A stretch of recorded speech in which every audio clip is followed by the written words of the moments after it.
ഇന്ന് ഞാൻ ഉണ്ടാക്കാൻ പോകുന്നത് നല്ല ക്രീമി ആയിട്ടുള്ളൊരു പുഡിങ്ങാണ്. ഇത് ഉണ്ടാക്കുന്നത് എങ്ങനെയെന്ന് നോക്കാം.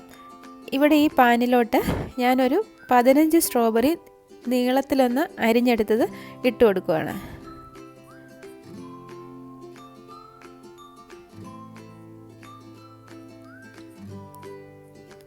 ഈ സ്ട്രോബെറി നല്ലപോലെ കഴുകിയൊക്കെ എടുത്ത സ്ട്രോബെറിയാണ്. ഇനി ഇതിലോട്ട് മധുരത്തിന് ആവശ്യത്തിന് പഞ്ചസാര ഇട്ട് കൊടുക്കണം. ഞാൻ ഏകദേശം ഒരു 1/2 കപ്പോളം പഞ്ചസാര ഇതിൽ ചേർക്കുന്നുണ്ട്. സ്ട്രോബെറി ചിലതിനൊന്നും അത്ര മധുരം കാണത്തില്ല, ചെറിയ പുളിപ്പൊക്കെ കാണും.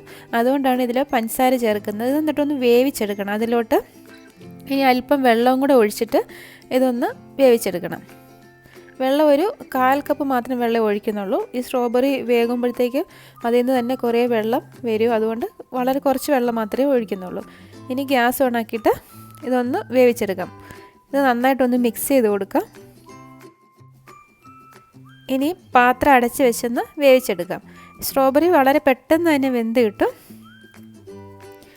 ഇത് നന്നായിട്ടൊന്ന് തിളച്ചതിന് ശേഷം തീ കുറച്ച് വെച്ച് ഒരു 5-6 മിനിറ്റ് മതി ഇത് വെന്ത് കിട്ടാൻ വേണ്ടി. ഇപ്പം നന്നായിട്ട് തിളച്ചിട്ടുണ്ട്. ഇനി ഒന്നും കൂടി ഒന്ന് ഇളക്കി കൊടുക്കാം. ഈ പാത്രം അടച്ച് വെച്ച് വേവിച്ചെടുക്കണം.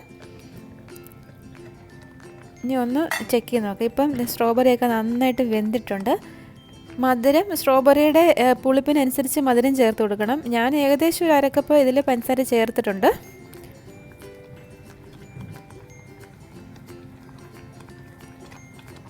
ഇപ്പോൾ സ്ട്രോബെറിയൊക്കെ നന്നായിട്ട് വെന്തിട്ടുണ്ട്. ഈ ഒരു പരുവത്തിൽ ആയാൽ മതി. ഒത്തിരി അങ്ങ് വെന്ത് പോകേണ്ട കാര്യമൊന്നുമില്ല. ഇനി ഇതിലോട്ട് ഞാൻ ജലാറ്റിൻ ചേർത്ത് കൊടുക്കുന്നുണ്ട്. ജലാറ്റിന് ഒരു 10 ഗ്രാം ജലാറ്റിൻ തണുത്ത വെള്ളത്തിൽ കുതിർത്ത് വെച്ചിട്ടുണ്ടായിരുന്നു. അത് ഇതിലോട്ട് ചേർത്ത് കൊടുക്കാം.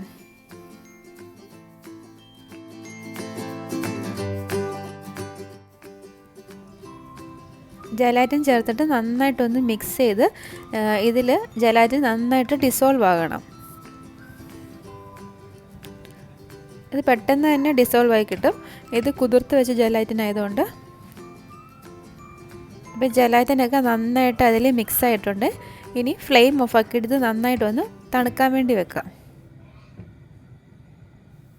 ഇത് നല്ല ക്രീമി ആയിട്ടുള്ളൊരു പുഡിങ്ങാണെന്ന് ഞാൻ പറഞ്ഞായിരുന്നല്ലോ. അതുകൊണ്ട് ഇതിൽ ഫ്രഷ് ക്രീം ചേർക്കുന്നുണ്ട്. ഒരു 200 ഗ്രാം ഫ്രഷ് ക്രീം ഈ മിക്സിയുടെ ചെറിയ ജാറിലോട്ട് ഒന്ന് ഇട്ട് കൊടുക്കാം. പിന്നെ ഇതിലോട്ട് ഒരു 1/4 കപ്പ് കണ്ടൻസ് മിൽക്കും കൂടെ ചേർത്ത് കൊടുക്കാം.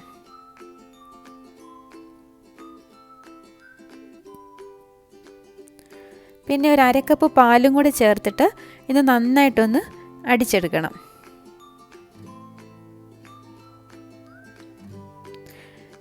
ഇതിപ്പോൾ ഞാൻ നന്നായിട്ട് അടിച്ചെടുത്ത് ഈ പാത്രത്തിലേക്ക് ഒഴിച്ചിരിക്കുകയാണ്.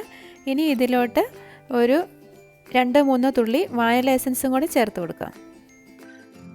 അതും കൂടി ചേർത്തിട്ട് നന്നായിട്ടൊന്ന് മിക്സ് ചെയ്തെടുക്കണം.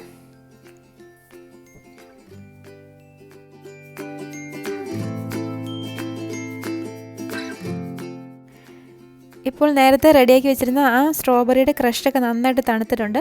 ഇനി ഇതിലോട്ട് ഇപ്പോൾ മിക്സിയിൽ അടിച്ചെടുത്ത ആ ഫ്രഷ് ക്രീമും അതുപോലെ പാലും കണ്ടൻസ് മിൽക്കും ചേർന്ന് ആ മിശ്രിതം ഒന്ന് ചേർത്ത് നന്നായിട്ടൊന്ന് മിക്സ് ചെയ്തെടുക്കാം.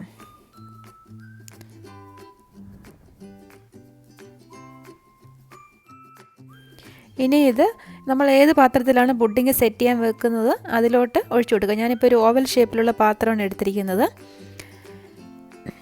അതിലോട്ട് പുഡിങ് ഒന്ന് ഒഴിച്ചു കൊടുക്കാം.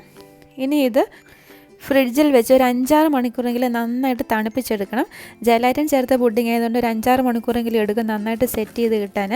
ഇനി അതൊരു ക്ലിങ് ഫിലിം കൊണ്ട് കവർ ചെയ്തിട്ട് ഫ്രിഡ്ജിൻ്റെ താഴ്ത്തട്ടിൽ വെച്ചൊന്ന് തണുപ്പിച്ചെടുക്കാം. ഇതിപ്പോൾ ഞാനൊരു 5 മണിക്കൂർ കഴിഞ്ഞപ്പോൾ പുറത്തെടുത്തിരിക്കുകയാണ്. ഇത് അല്പം ഞാനിവിടെ പിസ്ത പൊടിച്ചതും അതുപോലെ സ്ട്രോബെറിയും വെച്ചൊന്ന് ഡെക്കറേറ്റ് ചെയ്യാൻ പോവാണ്. നല്ല ക്രീമി ആയിട്ടുള്ളൊരു പുഡിങ്ങാണിത്. അതുപോലെ തന്നെ ഇത് കഴിക്കുമ്പോൾ അതിൽ ആ സ്ട്രോബെറിയുടെ ചെറിയ ചെറിയ പീസസൊക്കെ ഇങ്ങനെ കടിക്കാൻ കിട്ടും. നല്ല ഒരു ജാമിൻ്റെയൊക്കെ പോലെ ഒരു ടേസ്റ്റാണ് ഇത് കഴിക്കുമ്പോൾ. അതുപോലെ തന്നെ നമ്മളിത് സെർവ് ചെയ്യുമ്പോഴത്തേക്ക് ഇച്ചിരി ഇതുപോലെ പിസ്ത പൊടിച്ചതോ അല്ലെങ്കിൽ കാഷ്യൂനട്ട് പൊടിച്ചതൊക്കെ ഇട്ട് സെർവ് ചെയ്യുകയാണെങ്കിലും അതും നല്ല ടേസ്റ്റാണ്. ഇനി ഒന്ന് കട്ട് ചെയ്ത് നോക്കാം. നല്ല സോഫ്റ്റാണ്, അതുപോലെ നല്ല ടേസ്റ്റിയാണ് ഈ പുഡിങ്. പാർട്ടികൾക്കൊക്കെ ഉണ്ടാക്കാൻ പറ്റിയ നല്ല ഒരു ഡെസേർട്ടാണിത്. ഇതിൻ്റെ വീഡിയോ നിങ്ങൾക്ക് ഇഷ്ടമായെങ്കിൽ നിങ്ങളൊന്ന് ട്രൈ ചെയ്ത് നോക്കണം. വീണ്ടും നല്ലൊരു റെസിപ്പിയുമായി കാണാം. Thanks for watching Hannah's recipes.